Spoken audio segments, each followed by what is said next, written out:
জয়গুরু। আজ ২৬শে জুন পরম পূজ্যপাদ শ্রী শ্রী আচার্যদেবের সৎসঙ্গের বর্তমান আচার্যদেবের শ্রী শ্রী অর্কদ্যুতি চক্রবর্তীর শুভ ৫৯তম জন্মতিথি। আজ এই পুণ্য দিবসে বিশেষ নিবেদন। শ্রী শ্রী অর্কদ্যুতি চক্রবর্তী হলেন সৎসঙ্গের বর্তমান প্রধান আচার্যদেব। ভক্তদের কাছে তিনি অত্যন্ত শ্রদ্ধেয় এবং শ্রী শ্রী বাবাইদা নামে বেশি পরিচিত। যুগপুরুষোত্তম পরমপ্রেমময় শ্রী শ্রী ঠাকুর অনুকূলচন্দ্রের ভাব আদর্শ প্রচার ও সৎসঙ্গের কোটি কোটি ভক্তকে আধ্যাত্মিক পথে এগিয়ে নিয়ে যাওয়ার মূল দায়িত্ব এখন তাঁর কাঁধেই রয়েছে। ১৯৬৮ সালে ভারতের কলকাতায় তিনি জন্মগ্রহণ করেন। উনার শৈশব এবং বেড়ে ওঠা মূলত ঝাড়খণ্ডের দেওঘর সৎসঙ্গ আশ্রমে।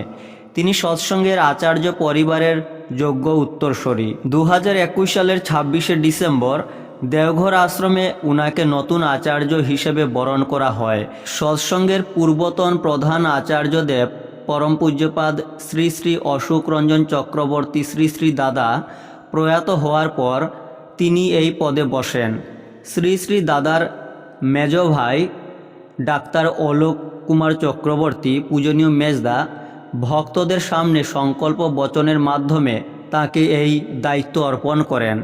পরম প্রেমময় শ্রী শ্রী ঠাকুর অনুকূলচন্দ্রের জীবন ও জীবনমুখী দর্শন বিশ্বব্যাপী ছড়িয়ে দিতে তিনি নেতৃত্ব দিচ্ছেন। দেওঘর প্রধান আশ্রম সহ ভারতের বিভিন্ন প্রান্তে থাকা সৎসঙ্গ বিহার এবং কেন্দ্রগুলোর কাজ তাঁর নির্দেশেই পরিচালিত হয়। সৎসঙ্গের নিয়ম অনুযায়ী প্রতি বছর সৎসঙ্গ বিহার সৎসঙ্গ কেন্দ্রে তাঁর জন্মদিন বেশ বড় করে সৎসঙ্গের মাধ্যমে ও উৎসবের সাথে উদযাপন করেন ভক্তরা। সৎসঙ্গ আশ্রম দেওঘরেও জন্মদিবস উদযাপিত হয়, তবে জন্মতিথি উৎসব বিশাল আকারে উদযাপন করা হয়।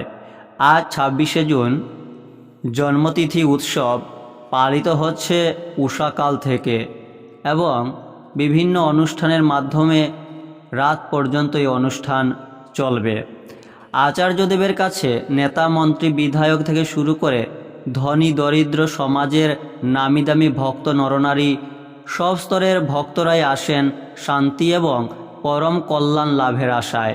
তাঁর কাছে জাতি ধর্ম বা সামাজিক পদের কোনো ভেদাভেদ নেই। তিনি সবাইকে সমানভাবে ভালোবাসেন এবং সঠিক পথের দিশা দেখান। তিনি ধনী ও দরিদ্রকে একই সমানে বসান। নেতা বা মন্ত্রী হলেও তাঁর কাছে সবাই সাধারণ ভক্ত। প্রতিটি মানুষের দুঃখ কষ্ট তিনি পরম ধৈর্যের সাথে শোনেন। সমাজের উচ্চপদস্থ ব্যক্তিরা মানসিক শান্তির খুঁজে তাঁর কাছে আসেন। সাধারণ ও দরিদ্র মানুষরা জীবনের লড়াইয়ে শক্তি পেতে আসেন। সবার জীবনের জটিল সমস্যার সহজ সমাধান তিনি দেন। তাঁর দরবারে এসে সমস্ত সামাজিক দূরত্ব মুছে যায়। তাঁর সান্নিধ্যে এসে বিত্তবানরা আর্তের সেবায় এগিয়ে আসার প্রেরণা পান। সমাজের সব স্তরের মানুষ এখানে এসে এক পরিবারে পরিণত হয়। অসমের মুখ্যমন্ত্রী ডক্টর হিমন্ত বিশ্ব শর্মা নির্বাচনের পূর্বেই দেওঘর গিয়েছিলেন আচার্যদেব দর্শনে, ঠাকুর দর্শনে। আচার্যদেবের সাথে ওনার বিভিন্ন বিষয় নিয়ে মত বিনিময় হয়। অসমের মুখ্যমন্ত্রী শ্রী শ্রী ঠাকুর অনুকূলচন্দ্রের চরণাশ্রিত, ত্রিপুরার প্রাক্তন মুখ্যমন্ত্রী, তাছাড়া বিভিন্ন নেতা মন্ত্রী বিধায়কগণ ঠাকুরের চরণাশ্রিত। ওনারা কয়েক মাস পর পরই দেওঘর সৎসঙ্গ আশ্রমে যান ঠাকুর দর্শনে, আচার্যদেবের দর্শন নিতে ও আচার্যদেবের সঙ্গ লাভে এবং রাজনৈতিক এবং সামাজিক কাজকর্মের বিষয়ে বিভিন্ন পরামর্শ ও আশীর্বাদ নেন আচার্যদেবের নিকট থেকে। রাষ্ট্রীয় স্বয়ংসেবকের বর্তমান সংঘের প্রধান সরসংঘচালক মোহন ভাগবতজি কয়েক মাস পর পরই দেওঘর আশ্রমে গিয়ে আচার্যদেবের দর্শন করেন, ঠাকুর দর্শন করেন এবং আচার্যদেবের সঙ্গে বিভিন্ন বিষয় নিয়ে আলাপ আলোচনা করেন। দেশের স্বরাষ্ট্রমন্ত্রী থেকে শুরু করে বিভিন্ন স্তরের লোকজন সবাই আসেন সৎসঙ্গ আশ্রম দেওঘরে। আচার্যদেব সৎসঙ্গীদের উদ্দেশ্যে সবসময় জীবনকে সুন্দর ও সৎ পথে পরিচালনা করার জন্য অত্যন্ত মূল্যবান কিছু কথা বলেন। আচার্যদেব বলেন, জীবনের যে কোনো কঠিন পরিস্থিতিতে ভেঙে পড়া চলবে না। সব সমস্যা ঠাকুরের চরণে সঁপে দিয়ে নিজেকে ভারমুক্ত রাখতে হবে। সংসারের প্রতিটি অশান্তি ও ঝুট ঝামেলা ধৈর্য দিয়ে সামলাতে হবে। নিজের পরিবার ও সংসারের কাজ আনন্দের সাথে করতে হবে। মানুষের প্রতি ভালোবাসার হাত বাড়িয়ে দিতে হবে। সবার মুখে হাসি ফুটানোর চেষ্টা করতে হবে। রাগ বা অহংকার দূরে সরিয়ে সবার সাথে মিষ্টি ও নম্রভাবে কথা বলা উচিত। প্রতিদিন নিয়মিতভাবে ইষ্টনাম ও ধ্যান করা জরুরি।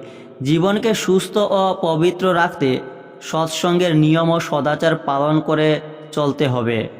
যারা শ্রী শ্রী ঠাকুরের চরণাশ্রিত হয়েছেন তাদের সবার জীবনে একজন অভিভাবক পেয়েছেন উনারা, যিনি তাদের প্রত্যেকের ব্যক্তি জীবন, সংসার জীবন, পেশাগত জীবন, সামাজিক জীবন সর্বক্ষেত্রে নিজের দাদার মতো, বাবার মতো পরম দরদ দিয়ে আগলে রাখেন। এই কথাগুলি সৎসঙ্গীগণের মতামত। জয় গুরু।